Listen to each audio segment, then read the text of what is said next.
কাৰ্বি আংলঙৰ শিক্ষা ক্ষেত্ৰৰ আমূল পৰিৱৰ্তনৰ বাবে পদক্ষেপ বিজেপি নেতৃত্বাধীন কাৰ্বি স্বায়ত্তশাসিত পৰিষদৰ দিছপুৰত শিক্ষামন্ত্ৰীৰ সৈতে গুৰুত্বপূৰ্ণ বৈঠক টিম কাৰ্বি আংলং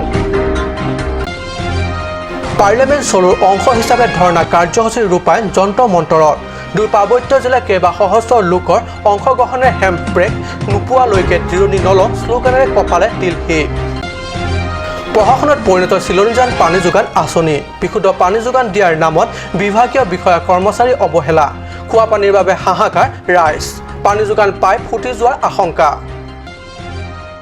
নমস্কাৰ অসমীয়া প্ৰাইম টাইম বাতৰিত মই পৰকজ্যোতি শৰ্মাই স্বাগতম জনাইছোঁ এতিয়া আগবাঢ়িছোঁ প্ৰথমটো বাতৰিলৈ কাৰ্বি আংলং শিক্ষাৰ ক্ষেত্ৰত আমূলা পৰিৱৰ্তনৰ বাবে পদক্ষেপ মুখ্য কাৰ্যবাহী সদস্য তুলিয়াম ৰংহাং নেতৃত্বাধীন কাৰ্বি আংলং জিলা পৰিষদৰ ৰংহাঙে শিক্ষা কাৰ্যবাহী সদস্য জগত সিং ইংটি এমএসি ক্ৰমে মংগল সিং টিমুং দৰ সিং ৰংহাং লুন সিং তেৰণ প্ৰমুখ টিম কাৰ্বি আংলঙৰ সহিত সাক্ষাৎ কৰি দিছপুৰ সচিবালয়ৰ ৰাজ্য নতুন শিক্ষামন্ত্ৰী সিদ্ধাৰ্থ ভট্টাচাৰ্যৰ হাতত প্ৰদান কৰে এখন স্মাৰক পত্ৰ বিভিন্ন কাৰণত কাৰ্বি আংলং জিলা শিক্ষা বিভাগত কিছু সমস্যাৰ বাবে শিক্ষাৰ ক্ষেত্ৰত একঘেয়ামী গতিৰ বাবে শিক্ষাৰ ক্ষেত্ৰত যিমান পৰিৱৰ্তন আহিব লাগে সিমান হোৱা নাই কাৰ্বি আংলঙত অদ্যপি কাৰ্বি ভাষাই নৱম আৰু দশমত ভাৰতীয় আধুনিক ভাষা তথা এমআইএল হিচাপে চৰকাৰী স্বীকৃতি প্ৰাপ্ত হোৱা নাই এনেবোৰ বহু গুৰুত্বপূৰ্ণ বিষয়সমূহ চিন্তা চৰ্চা কৰি মুখ্য কাৰ্যবাহী সদস্য তুলিৰাম ৰংহাং নেতৃত্বাধীন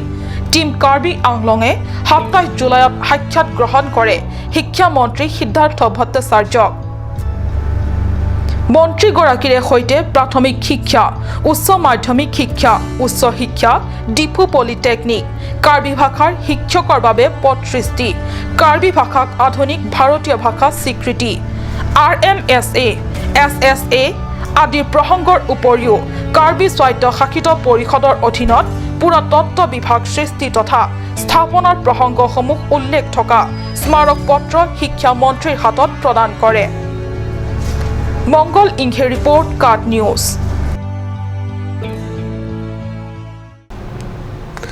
পাৰ্লিয়ামেণ্ট চলোৰ অংশ হিচাপে ধৰ্ণা কাৰ্যসূচীৰ ৰূপায়ণ দিল্লীৰ যন্ত্ৰ মন্তৰত হেম্প্ৰেক লং লেটিং নেটুং চাংছে ন' ষ্টেট ন' ৰেষ্ট আদি শ্লোগানেৰে কাৰ্বি আংলং আৰু ডিমা হাছাও দুই পাৰ্বত্য কেইবা সহস্ৰ প্ৰতিবাদী জনতাই কপালে দিল্লীৰ আকাশ বতাহ ভাৰতীয় সংবিধানৰ অন্তৰ্গত ২৪৬ ধাৰাৰ অনুচ্ছেদ শীঘ্ৰে কাৰ্যকৰীৰ বাবে পাৰ্লিয়ামেণ্টক হেঁচা প্ৰয়োগ কৰিবলৈ ২৭ জুলাইত এই বিশাল গণ ধৰ্ণা কানচাছ ডিকম কেএছএ কাৰ্চা ডিমাচা উইমেন ফৰাম ক্ৰুৱা সংগঠনৰ নেতৃত্বত যোৱা ২৫ জুলাই ডিফুৰ পৰা যাত্ৰা কৰিছিল পাৰ্লিয়ামেণ্ট চলো কাৰ্যসূচী ৰূপায়ণৰ বাবে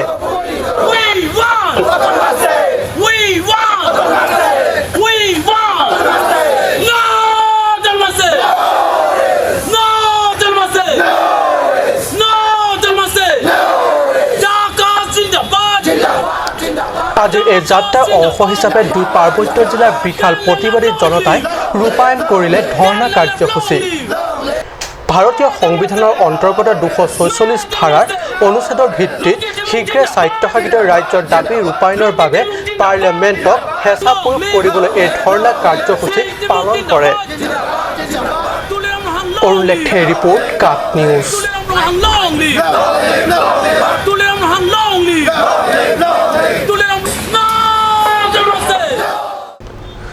চূড়ান্ত প্ৰশাসনত পৰিণত চিলনীজান পানী যোগান আঁচনি চিলনীজান স্থিত সহকাৰী জনস্বাস্থ্য কাৰিকৰী অভিযন্তাৰ কাৰ্যালয়ৰ পৰা মাত্ৰ ৮০০ মিটাৰ দূৰত্বত অৱস্থিত চিলনীজান পানী যোগান আঁচনি ইমানখিনি দূৰত্বৰ বাট কৰি বাই বিভাগীয় বিষয়া কৰ্মচাৰীসকলে আঁচনিটো পৰিদৰ্শন নকৰা অভিযোগ স্থানীয় ৰাইজৰ পানী যোগান নোপোৱাৰ আশাত স্থানীয় ৰাইজে সপ্তাহ মাহ ধৰি বিশুদ্ধ খোৱা পানীৰ বাবে বাট চাই কৰিব লাগে হাহাকাৰ হয় চিলনীজান স্থিত সহকাৰী জনস্বাস্থ্য আঁচনি অধীনৰ চিলনীজান পানী যোগান আঁচনিটো আছে মাত্ৰ ৮০০ মিটাৰ নিলগত ইমান ওচৰত থকা আঁচনিটোৰ আন্তঃগাঁথনিৰ কিবা কেৰুণ আছে নেকি পৰিদৰ্শনৰ বাবে নোযোৱাৰ অভিযোগ উঠিছে বিভাগীয় বিষয়া কৰ্মচাৰীৰ ওপৰত কিয়নো পানী যোগানত অনিয়মীয়া হোৱাত বিষয়া কৰ্মচাৰীসকলে কাৰণ বিচাৰি কেতিয়াও যোৱা নাই পানী পাইপ ফুটাৰ আশংকা কৰিছে স্থানীয় ৰাইজে কিন্তু বিষয়া কৰ্মচাৰীয়ে এই কাৰণসমূহ কোনোদিনে বিচাৰি চোৱা নাই আনহাতে বিভাগীয় এই সাইনবোৰ্ড অৰ্থাৎ ফলকখনলৈ আপুনি ভালদৰে মন কৰক। নিশ্চয় দেখিবলৈ পাইছে দুপিনে দুডাল লোহাৰ খুঁটি থাকোঁতেও গজালৰ সহায়ত এডাল বৃহৎ গছজোপাত কেনেদৰে আঁৰি থৈছে বিভাগীয় নাম অংকিত এই ফলক। কেনেবাকৈ কাৰ্বি আংলং নামটো পঢ়িব পৰা গৈছে মান্ধাতা যুগৰ নামৰ ফলকখনত। বাকী কিহৰ আগবাগ জানিবলৈ উপায় নাই। হাই জিলা স্বাস্থ্য কাৰিকৰী বিভাগ এতিয়া বহু চৰকাৰী তথা বেচৰকাৰী বিভাগসমূহত ডিজিটেল প্ৰিণ্ট কৰা নাম ফলক আঁৰি ভাল পোৱাৰ পৰিৱৰ্তে আপোনালোকে বিভাগটোলৈ অহা বিভিন্ন আঁচনিৰ নামত অহা কোটি কোটি ধনৰ পৰা অতি ক্ষুদ্ৰ অংশ খৰচ কৰি বিভাগীয় নামাংকিত নতুন ফলক এটা আঁৰি দিব নোৱাৰাটো এক প্ৰকাৰ লজ্জাজনকেই নহয় দুৰ্ভাগ্যজনক। স্থানীয় সচেতন ৰাইজৰ প্ৰশ্ন, পৰিষদৰ বিভাগটোৰ কাৰ্যবাহী সদস্য প্ৰদীপ ৰম্পীয়ে নিজৰ বিভাগ কেতিয়াবা চাবলৈ আহি এইবোৰ দেখিছেনে? আৰু যদি দেখিছে ইয়াৰ কিবা ব্যৱস্থা ল'ব লাগে বুলি এবাৰমান ভাবি চাইছেনে? বোকাজনৰ পৰা আনন্দ টেৰাঙৰ ৰিপৰ্ট, কাৰ্ব নিউজ। লুম্বাজাং পৰিষদীয় সমষ্টি চেৰলংজনৰ ৰংথাৰৱে ৰংহাং গাঁৱৰ কাদাম কামচাপি বহুদিনৰ পৰা ভুগি আছিল টিউমাৰ ৰোগত। আৰ্থিক অভাৱত চিকিৎসা কৰাবলৈ অপাৰগ ৰোগীগৰাকীলৈ 50,000 টকা সাহায্য আগবঢ়াই মুখ্য কাৰ্যবাহী সদস্য তুলিয়াম ৰংহাঙে মানৱীয়তা দিলে পৰিচয়। হয়, টিভি স্ক্ৰীণত আপোনালোকে প্ৰত্যক্ষ কৰা এইগৰাকী মহিলাই কাদম কামচাপি বিগত কেইবাদিনৰে পৰা পেটত মস্ত ডাঙৰ টিউমাৰটো লৈ কপাল ধিয়াই দুখত দিন অতিবাহিত কৰি আছিল। পৰিয়ালটোৰ আৰ্থিক দৈন্যতাৰ বাবে কাদমে এইদৰে পেটত ভয়ংকৰ টিউমাৰটো লৈ কিম্ভূত কিমাকাৰ জীৱন কটাই আছিল। কিন্তু মুখ্য কাৰ্যবাহী সদস্য ৰংহাঙৰ আৰ্থিক সাহায্য পাই গুৱাহাটী বি বৰুৱা ইনষ্টিটিউটত চিকিৎসা কৰিব ওলাইছে কাদম। অপাৰেশ্যনৰ পিছত আৰোগ্য হ'লেহে স্বাভাৱিক জীৱন ঘূৰাই পাব। মংগল ইংহি ৰিপৰ্ট, কাৰ্ব নিউজ। সময় হৈছে এটি চমু বাণিজ্যিক বিৰতিৰ।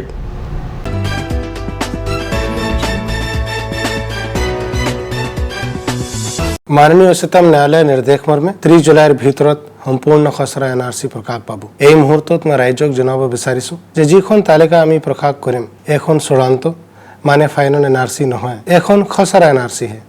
অৰ্থাৎ যিসকলৰ নাম ইয়াত অন্তৰ্ভুক্ত নহয় তেওঁলোকে দাবী অৰ্থাৎ ক্লেইমছ দাখিল কৰা বা এক প্ৰকাৰে পুনৰ আবেদন কৰাৰ বাবে সুযোগ পাব। দাবী প্ৰক্ৰিয়াৰ যোগেদি ৰাইজে প্ৰয়োজনীয় তথ্য পাতিৰ জৰিয়তে তেওঁ যে প্ৰকৃত ভাৰতীয় নাগৰিক হয় তাৰ প্ৰমাণ কৰা পুৰা সুযোগ পাব। গতিকে যিসকলৰ নাম সম্পূৰ্ণ খচৰা NRCত অন্তৰ্ভুক্ত নহয় তেওঁলোকে চিন্তা কৰাৰ কোনো প্ৰয়োজন নাই। যিসকল প্ৰকৃত ভাৰতীয় নাগৰিক তেওঁলোকৰ নাম চূড়ান্ত NRCত নিশ্চয় প্ৰকাশ পাব।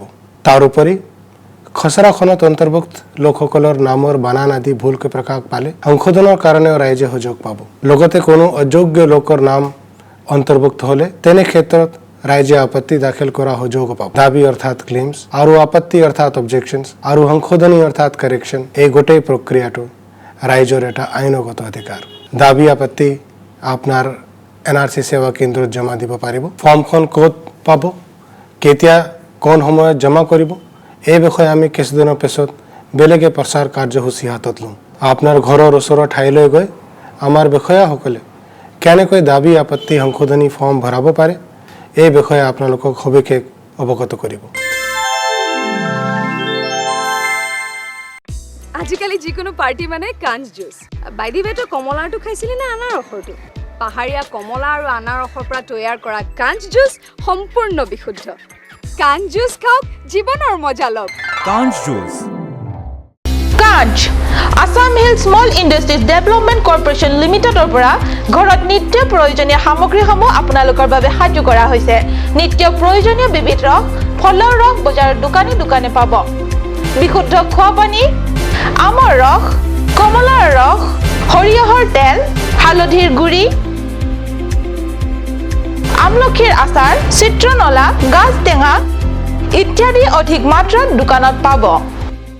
মাননীয় উচ্চতম ন্যায়ালয়ের নির্দেশ মর্মে আগামী 30 জুলাইয়ের ভিতরে সম্পূর্ণ খসড়া NRC প্রকাশ পাবে।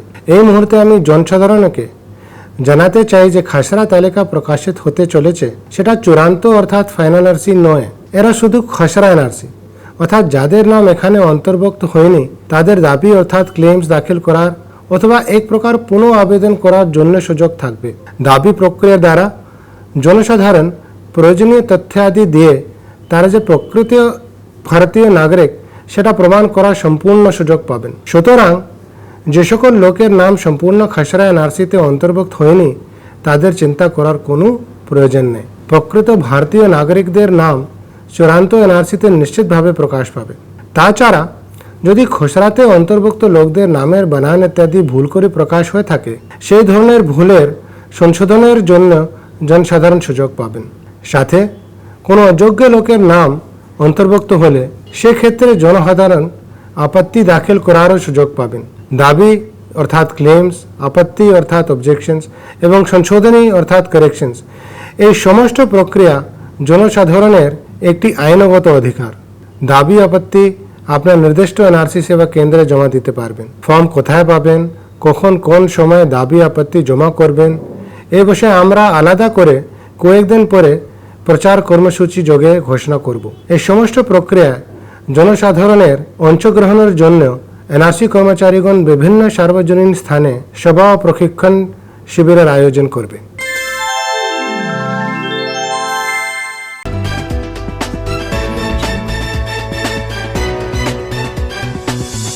বিৰতিৰ পিছত পুনৰ বাতৰি মজিয়াত বৰ্তমান যুগ হৈছে আধুনিক যুগ তথা একবিংশ শতিকা আৰু এই একবিংশ শতিকাতে মানুহে সমগ্ৰ দুনিয়াখনে নিজৰ হাতৰ মুঠিত বুলি জাহিৰ কৰাৰ বিপৰীতে অসমৰ জাকৈ চকুৰ এলেকা হিচাপে পৰিগণিত পশ্চিম কাৰ্বি আংলংবাসীয়ে এতিয়াও প্ৰাচীন যুগৰ দৰে অৰ্থাৎ শতিকা আৰম্ভণি পূৰ্বৰ মানুহৰ দৰে জীৱন যাপন কৰি আহিবলগীয়া হৈছে। ইফালে পৰিৱৰ্তনকামী বিজেপি চৰকাৰৰ প্ৰধানমন্ত্ৰী নৰেন্দ্ৰ মোদীয়ে ডিজিটেল ইণ্ডিয়া নিৰ্মাণৰ কথা কৈছে। সবকা সাথ সবকা বিকাশ বুলিতো শ্লোগান দি আহিছে। সেয়া কেৱল নিজ চকুৰে প্ৰত্যক্ষ কৰিছে বা নিজ কাণেৰেও শুনিছে। কিন্তু পৰিষদীয় ২ নং আমৰি সমষ্টি আৰু ৩ নং চিনথং সমষ্টিত বিভিন্ন উন্নয়নমূলক আঁচনি লাভ কৰাটো দূৰৰে কথা।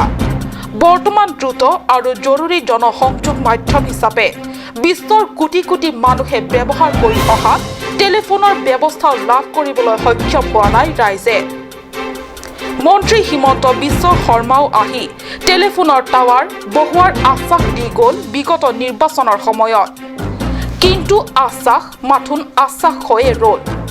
কাৰ্বি আংলং স্বায়ত্তশাসিত পৰিষদৰ তুলিৰাম ৰংহাং নেতৃত্বাধীন পৰিৱৰ্তনকামী চৰকাৰে এতিয়ালৈকে পাহাৰীয়া অঞ্চলত বিশেষ উন্নয়নমূলক আঁচনি গ্ৰহণ কৰা পৰিলক্ষিত হোৱা নাই। তেনে পৰিপ্ৰেক্ষিতত শীঘ্ৰে পৰিষদৰ আমৰি চিনথং সমষ্টিত টেলিফোনৰ টাৱাৰ ব্যৱস্থা গ্ৰহণ কৰিবলৈ এক প্ৰকাৰ গণতান্ত্ৰিক আন্দোলন কাৰ্যসূচী ল'বলগীয়া হৈছে। এই ২ সমষ্টিৰ ৰাইজে টেলিফোনৰ টাৱাৰৰ অভাৱত সন্মুখীন হোৱা টাৱাৰৰ অভাৱত যুদ্ধং দেখি উদ্যোগ লৈছে হেল্পিং হেণ্ড ছ'চাইটি নামৰ সংগঠনে। আমাৰ আমৰি অঞ্চলৰ আমৰি আৰু চিনথং অঞ্চলৰ এই দুখীয়া পাহাৰুৱা অঞ্চল আমি পূৰ্বপুৰুষৰ পৰা বসবাস কৰি আহিছোঁ। অথচ আমাৰ ভাৰতবৰ্ষৰ বিভিন্ন জেগাত আমাৰ প্ৰধানমন্ত্ৰী ডাঙৰীয়াই উল্লেখ কৰি থাকে বিভিন্ন জেগাত বিভিন্ন মেল মিটিঙত। কিন্তু এই মেল মিটিঙত ডিজিটেল ইণ্ডিয়া বুলি কৈ থাকে। ডিজিটেল ইণ্ডিয়া আমি এই অঞ্চল পাহাৰীয়া অঞ্চলতো আমি মানুহবিলাকে একো গম পোৱা নাই। ডিজিটেল ইণ্ডিয়াটো বাদ দিয়ক, আমাৰ এই টাৱাৰ জেগা জেগাই মানে টাৱাৰটো বহায়, কিন্তু এই সামান্য এটা হেণ্ডছেট মানে ব্যৱহাৰ কৰিবলৈ আমাৰ শক্তি নাইকিয়া হৈছে। এই শক্তিটো আমাৰ চৰকাৰে দিয়া নাই। কিন্তু আমাৰ ইয়াত মানে খুব মানে দুখ প্ৰকাশ কৰিছোঁ আমাৰ এই অঞ্চলৰ মানুহে। গতিকে অনতি পলমে চৰকাৰে আমাক মানে চকু দিয়ে যেন, তাৰ বাবে আমি সকলোকে মানে চৰকাৰলৈ আমি নিমন্ত্ৰণ জনাইছোঁ, আমন্ত্ৰণ জনাইছোঁ। আৰু লগতে আমাৰ এই হেল্পিং হেণ্ড ছ'চাইটিয়ে আমাৰ আমৰি চিনথং আমৰি অঞ্চলত তেওঁলোকে মানে অলপ মানে বিভিন্ন জেগাৰ পৰা মানে অভিজ্ঞতা চলেৰে আমাৰ ইয়াত অঞ্চলত কৰি অহা হৈছে। গতিকে তেওঁলোকে মানে হাতে হাতে কাম কৰি এতিয়া বৰ্তমান মানে বিভিন্ন গাঁৱৰ পৰা ছিগনেচাৰ কেম্পেইন মাতে চমুকৈ তেওঁলোকৰ মানে চহী সংগ্ৰহ কৰি এটা চৰকাৰলৈ প্ৰেৰণ কৰিবলৈ মানে প্ৰয়াস কৰিছে তাৰ মানে আমি ধন্যবাদ দিছোঁ গতিকে অনতি পলমে আমাৰ চৰকাৰে আমাৰ হিমন্ত শইকীয়া ডাঙৰীয়াই আমাৰ এই বিভিন্ন উমচাই উমপনাই অঞ্চলত টাৱাৰ বহাবলৈ মানে চেষ্টা কৰিছে কিন্তু টাৱাৰ বহাইছে কিন্তু এটা পৰ্যায় আছে মোৰ মনত পৰিছে মানে আমাৰ এই চিন্থং আমৰি দুখীয়া ঠাই টাৱাৰ আছে নেটৱৰ্ক নাই মোবাইল আছে কাম নাই এনেকুৱা বিভিন্ন জেগাত আমাৰ এই অঞ্চলতো আমি দুখ প্ৰকাশ কৰি আছোঁ যিমান জনগোষ্ঠীৰ আছে এই টাৱাৰটো সোনকালে এক্টিভেট কৰিবৰ কাৰণে আমি পাব্লিক তৰফৰ পৰা অনুৰোধ কৰিছোঁ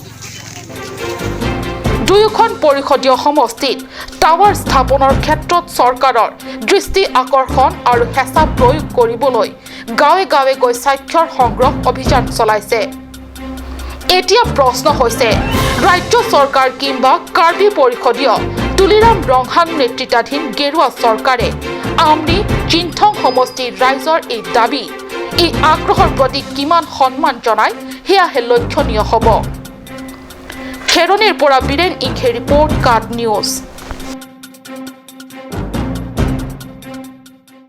অহা 28 আৰু 29 জুলাই বিদ্যুৎ যোগান বন্ধ হ'ব চহৰ পথ বহলীকৰণ আৰু মেৰামতিৰ বাবে বিদ্যুৎ বিভাগৰ এই জাননী অহা 28 জুলাই পুৱা 9 বজাৰ পৰা 29 জুলাই দুপৰীয়া 12 বজালৈ সমগ্ৰ ডিফু চহৰত বন্ধ থাকিব বিদ্যুৎ সেৱা কাৰ্বি আংলং স্বায়ত্তশাসিত পৰিষদৰ অধীনত পথ বহলীকৰণ আৰু মেৰামতিৰ কামৰ বাবে এই সিদ্ধান্ত কাৰ্বি আংলং জিলা উপায়ুক্তলৈ প্ৰেৰণ কৰা এক নিৰ্দেশ পত্ৰৰ যোগে সমগ্ৰ চহৰত দুদিনৰ বাবে বিদ্যুৎ কৰ্তনৰ সিদ্ধান্ত গ্ৰহণ কৰা হয় ডিফু বিদ্যুৎ সংমণ্ডলে